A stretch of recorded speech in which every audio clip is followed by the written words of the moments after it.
اعوذ باللہ من الشیطان الرجیم بسم اللہ الرحمن الرحیم۔ شیخ علیہ السلام حضرت مولانا حسین احمد مدنی رحمۃ اللہ علیہ نے اپنے خطبات میں ایک واقعہ نقل فرمایا ہے کہ ایک لڑکے کو ایک لڑکی سے محبت ہو گئی، مگر اس لڑکی کی کسی اور جگہ شادی ہو گئی۔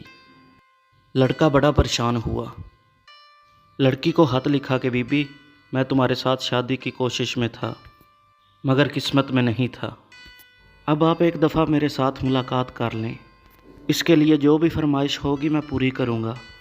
لڑکی نیک تھی، اس نے کہا حضرت فاروق اعظم رضی اللہ تعالیٰ عنہ کے پیچھے 40 دن تک نماز باجماعت ادا کر لو، پھر جہاں بلاؤ گے حاضر ہو جاؤں گی۔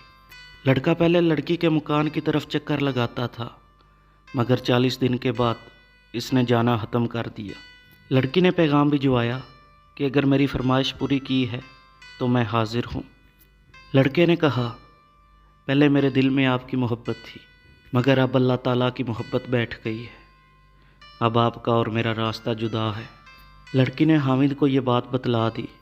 اس کے حامد نے فاروق اعظم رضی اللہ تعالیٰ عنہ کو یہ بات بتلائی تو آپ نے فرمایا کہ اللہ تعالیٰ نے سچ فرمایا ہے، بے شک نماز لوگوں کو بے حیائی اور برائی کی باتوں سے روکتی ہے۔